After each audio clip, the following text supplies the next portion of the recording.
After releasing their budget for the fiscal year 2014, House Republicans are challenging the president to present his own balanced budget. But here's how the president responded in an interview earlier this week.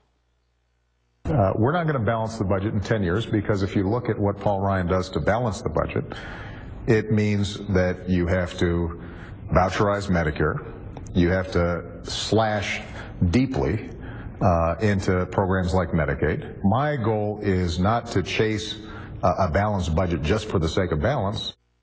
Well, one of the Republican congressmen who met with the president last week was Oklahoma's James Lankford, who joins us now. Congressman, thanks for joining us. Great to talk to you again. Thank you.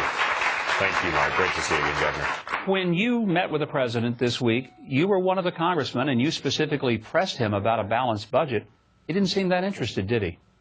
He did not. I asked him if we could find some common ground and gave him several options for that and said one of the key areas would be on a balanced budget. We may disagree on the method of how to get there, but can we at least agree on the principle of our budget should balance? It was the crown jewel of the Clinton administration that they could work with a Republican House to finally come to a balanced budget. And I don't understand how we couldn't do that now. He again reiterated that he does not feel like a balanced budget is a goal. And I can't imagine simply saying as a nation, we're going to spend what we have and not try to overspend. Congressman, listen to a little clip from the president back in 2008 during the campaign when he seemed to have a very different attitude about balancing the budget. Number 43 added $4 trillion by his lonesome, so that we now have over $9 trillion of debt that we are going to have to pay back. $30,000 for every man, woman, and child. That's irresponsible. It's unpatriotic. You know, Congressman, I get the impression that he thought it was unpatriotic if you had a $9 trillion debt, but a $17 trillion debt suddenly moves us back to patriotism.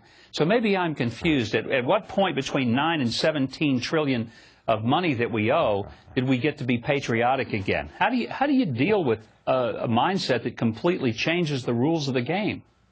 I don't know. And that's our challenge as Republicans, is to be able to say we do have areas of common ground, and it should be about spending and balancing our budget and getting back within our means. But the statement about that President Bush added $4 trillion of debt in 8 years, we've added $6 trillion of debt in 4 years. So we're at a very critical path. And what is difficult for people to understand is the acceleration of interest payments. The president's perspective is as long as we can make our interest payments, we're doing fine. But the challenge is right now we pay $224 billion a year just in interest.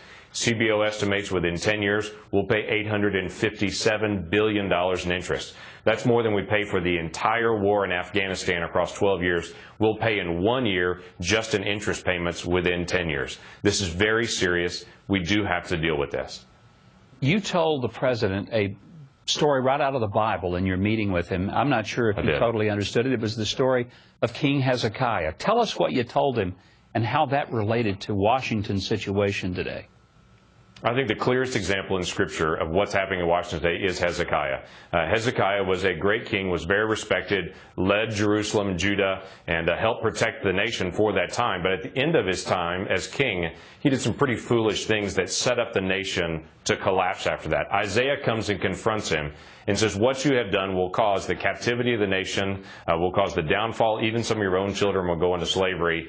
And Hezekiah's response is to Isaiah, what you've said is good. It won't happen in my generation. Now, to me, that's the chilling effect of what's happening in Washington right now. We're trying to do everything we can to overspend and to just stabilize an economy without concern for the next generation of what's happening. And even with the president, I wanted to say, this is serious. We understand you love the nation, so do we.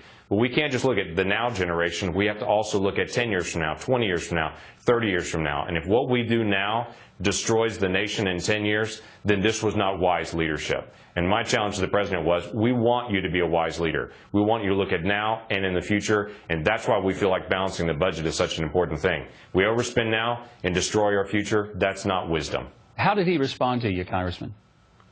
Well, he was stoic with it and he was polite, and we tried to be polite through the entire time, and I think he's gonna have to think about that.